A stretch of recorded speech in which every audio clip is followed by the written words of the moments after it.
Salam sejahtera bagi kita semua. Shalom, Om Swastiastu, Namo Buddhaya, Salam Kebajikan. Perkenalkan, nama saya Dwi Purbaningrum, dosen pendidikan sains program studi PGMI STIT Tunas Bangsa Banjarnegara. Kali ini saya akan menjelaskan tentang materi ekosistem. Berikut merupakan peta konsep dari ekosistem, yaitu ada pengertian makhluk hidup, ciri-ciri makhluk hidup, komponen lingkungan hidup, rantai makanan, piramida ekologi, dan pencemaran lingkungan.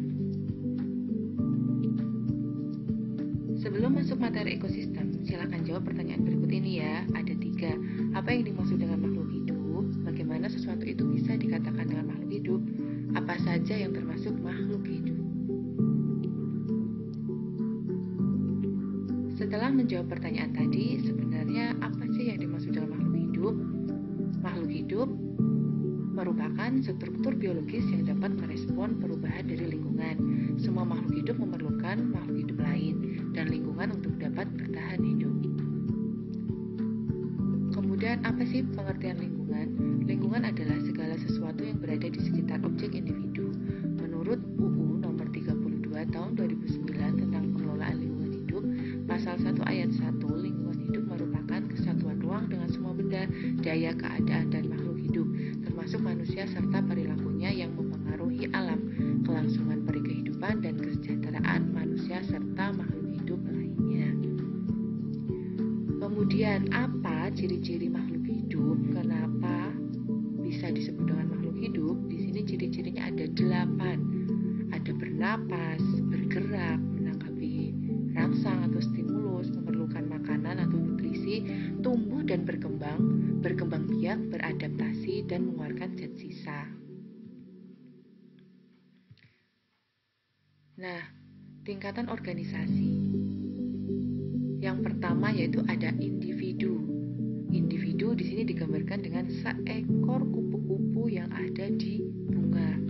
Nah, kenapa seekor kupu-kupu ini bisa dikatakan individu? Karena satu ekor kupu-kupu ini merupakan sebuah satuan terkecil dari organisme.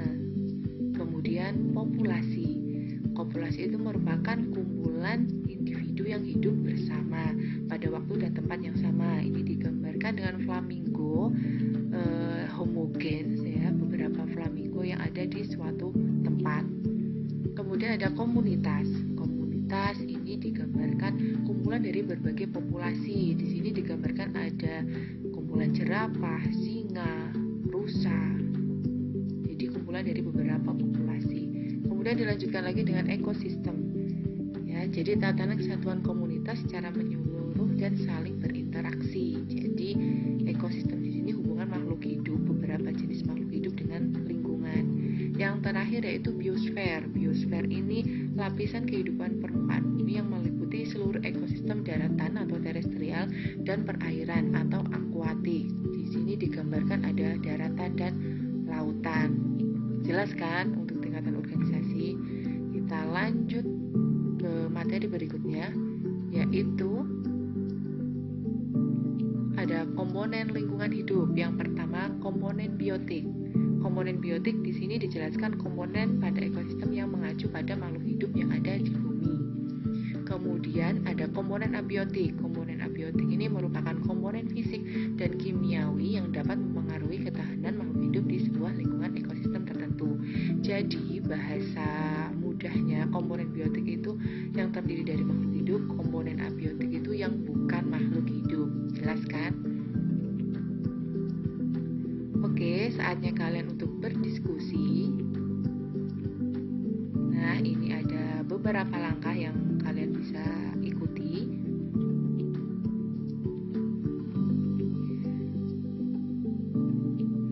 Silakan berdiskusi sesuai dengan instruksi yang sudah dijelaskan di slide berikutnya.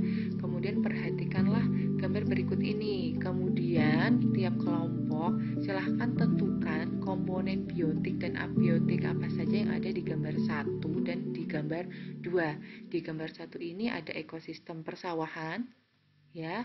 Di situ ada sawah, ada padi, ada pak tani yang sedang membajak, ada angsa, ada tumbuh-tumbuhan, kemudian ada gambar yang kedua ada ekosistem pantai.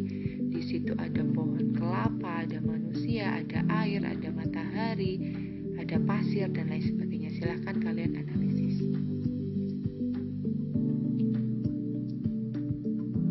Selanjutnya, komponen biotik berdasarkan peranannya itu dibagi menjadi 3. Yang pertama ada produsen atau autotrof. Ini komponen biotik yang menghasilkan makanan sendiri. Contohnya untuk produsen itu adalah tumbuhan, karena tumbuhan itu mempunyai zat hijau atau klorofil sehingga dapat melakukan proses fotosintesis. Nah, melalui proses fotosintesis itulah tumbuhan dapat menghasilkan makanan sendiri. Yang kedua ada konsumen heterotrof, komponen biotik yang makanannya bergantung dengan organisme lainnya. Yang ketiga pengurai. Pengurai atau dekomposer ini merupakan organisme yang bertugas mengurai zat organik sisa makhluk hidup menjadi zat anorganik. Kita lanjutkan, konsumen itu dibagi menjadi 3. Pasti kalian sudah tidak asing lagi dengan 3 istilah ini. Yang pertama ada herbivora. Herbivora itu organisme pemakan rumput dan tumbuhan, contohnya sapi, kerbau, jerapah dan lain sebagainya. Karnivora ini organisme yang makan organisme lain atau pemakan daging, contohnya ada ular, komodo, musang, harimau. Kemudian yang terakhir ada omnivora, organisme pemakan tumbuhan dan daging atau pemakan segala, contohnya ada ayam, bebek, tikus dan burung gagak. Kalian bisa cari contoh lainnya ya. Kemudian ada komponen abiotik. Komponen abiotik tadi sudah dijelaskan, komponen yang bukan makhluk hidup. Di sini contohnya ada sinar matahari, suhu, air, udara, tanah.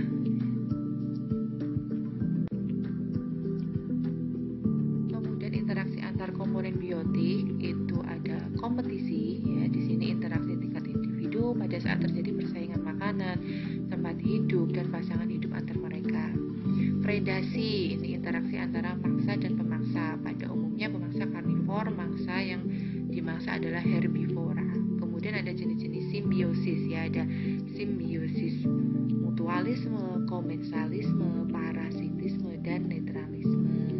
Nah, simbiosis ini sudah tidak asing ya. Mutualisme itu saling menguntungkan, komensalisme itu yang satu diuntungkan, yang satu tidak diuntungkan dan tidak dirugikan. Simbiosis parasitisme, yang satu diuntungkan dan yang satu dirugikan.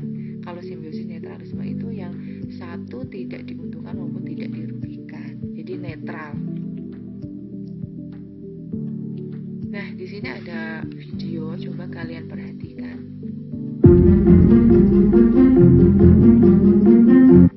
Mereka harus punya faktor lain yang membuat pertarungan ini sangat menegangkan. Nah, kali ini Hewan Viral akan membahas nomor 8, pertarungan ular dan meerkat. Anak-anak dan induk meerkat ini tengah berkumpul satu sama lain dan bersantai sembari bermain bersama.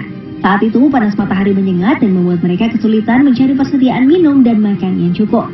Mereka harus menggali beberapa tanah untuk menemukan makanan yang sekiranya bisa mengganjal perut mereka. Anak-anak meerkat ini bisa bertahan hidup dari situasi maupun hewan yang berbahaya.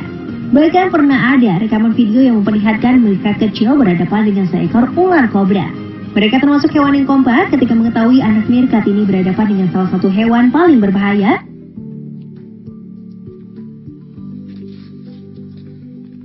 Nah, dari video tadi di situ ada meerkat, ular dan kalajengking.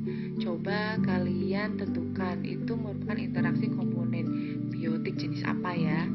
Langsung kita lanjutkan ya ke materi selanjutnya. Di sini ada 2 gambar, silakan diperhatikan, gambar 1 dan gambar 2. Nah, apa perbedaan dari kedua gambar di bawah ini? Sudah ketemu jawabannya? Oke, kita lanjut ke materi berikutnya, yaitu rantai makanan dan jaring-jaring makanan. Nah, rantai makanan merupakan upaya penggunaan energi bagi organisme heterotrof dengan cara memaksa organisme lain. Rantai makanan merupakan satu garis jalur makanan dalam interaksi komponen biotik. Kalian ingat-ingat ya, kata kuncinya yaitu satu garis jalur makanan untuk rantai makanan. Berikut gambar untuk tropik 1, 2, 3, dan 4. tempat. Kemudian ada istilah lagi yaitu jaring-jaring makanan. Kalau jaring-jaring makanan itu merupakan kumpulan dari berbagai rantai makanan yang saling terhubung. Jadi di gambar sebelumnya tadi, mana yang merupakan rantai makanan dan mana yang merupakan jaring-jaring makanan? Coba. Ya.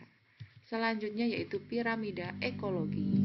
Piramida ekologi di sini dibagi menjadi 3. Yang pertama piramida jumlah, kalian bisa lihat dalam gambarnya di situ. Piramida jumlah menunjukkan jumlah organisme dalam tiap tingkatan. Nah, pada gambar di atas jumlah tumbuhan itu lebih banyak daripada jumlah konsumen tingkat 1. Jadi produsen itu jumlahnya yang paling besar, semakin ke atas semakin sedikit. Untuk piramida biomasa pada ekosistem terestrial itu di daratan ya, yang menjadi produsen adalah pohon. Ini memiliki massa lebih berat dibandingkan konsumen tingkat 1 ya. Jadi produsennya itu besar, semakin ke atas semakin kecil. Berbeda dengan ekosistem akuatik atau yang ada di perairan, yang sebagai produsen yaitu yang di laut adalah plankton dengan massa kurang dari 1 kilo. Jadi massanya itu lebih kecil. Jadi piramidanya terbalik. Kemudian piramida energi yang ketiga, piramida energi menunjukkan jumlah energi setiap tingkatan trofik. Cahaya matahari sebagai sumber energi utama untuk tumbuhan. Jadi produsennya itu yang paling besar. Paham kan sekarang? Untuk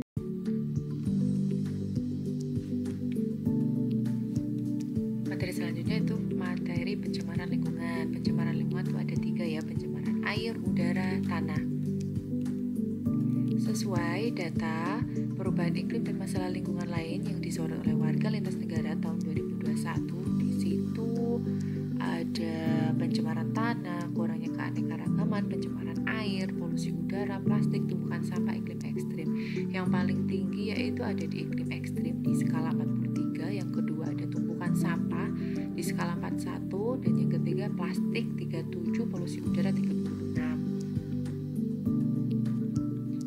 Sesuai data, 10 provinsi di Indonesia dengan kualitas udara terburuk per tanggal 22 September tahun 2023, yaitu 3 teratas ada Provinsi Kalimantan Selatan dengan skala 180, kemudian ada Jawa Barat dengan skala 113, dan Provinsi DKI Jakarta dengan skala 104 ya. Kemudian ada pencemaran air. Pencemaran air ini, air merupakan sumber daya alam yang paling mudah terkontaminasi polutan karena sifatnya sebagai pelarut universal. Kemudian ada limbah padat ya, limbah organik. Limbah organik ini merupakan limbah yang mudah mengalami pembusukan akibat aktivitas mikroorganisme. Air tercemar menyebabkan tidak terkendalinya perkembangan mikroorganisme di dalam air. Kemudian ada limbah cair ya, ini meliputi minyak atau sisa aktivitas industri yang sulit terurai. Ada limbah kimia, baik dari aktivitas rumah tangga maupun industri seperti deterjen, pestisida, dan bahan pembersih lainnya. Kemudian ada pencemaran udara. Minimal udara yang bersih itu memiliki kandungan oksigen 20% ya.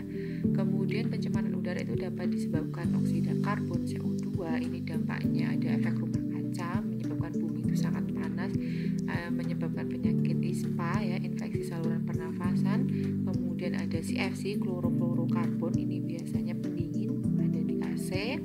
Ada kulkas. Kebocoran freon ini dapat menyebabkan freon naik ke lapisan ozon O3 yang menyebabkan ikatan rantai ozon terlepas. Ada oksida belerang, oksida nitrogen, dan komponen organik volatil. Pencemaran tanah, ini maksudnya polutan ke dalam tanah, ini menyebabkan penurunan kualitas tanah. Kemudian ada limbah padat, ini seperti plastik, kaleng, logam, sehingga tidak dapat diurai ketika masuk ke dalam tanah. Nah, dampak pencemaran lingkungan itu ada ledakan hama, munculnya berbagai penyakit, ketidakseimbangan lingkungan, dan punahnya spesies. Sangat mengerikan sekali. Kemudian ini saatnya kalian diskusi, menurut Anda upaya apa saja yang dapat dilakukan untuk mengatasi pencemaran lingkungan. Silahkan kalian tulis di bukunya masing-masing, kemudian nanti dipresentasikan di kelas. Oke, kita lanjut. Di sini ada kuis melalui aplikasi Quizzes.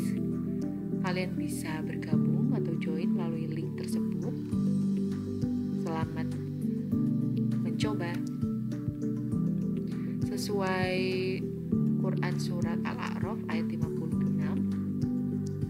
yang artinya, dan janganlah kamu berbuat kerusakan di bumi setelah diciptakan dengan baik. Berdoalah kepadanya dengan rasa takut dan penuh harap. Sesungguhnya rahmat Allah sangat dekat kepada orang yang berbuat kebaikan. Di dalam surat Al-A'raf sudah dianjurkan, sudah diperintah kepada manusia jangan melakukan kerusakan di bumi. Maka jagalah bumi ini dengan baik.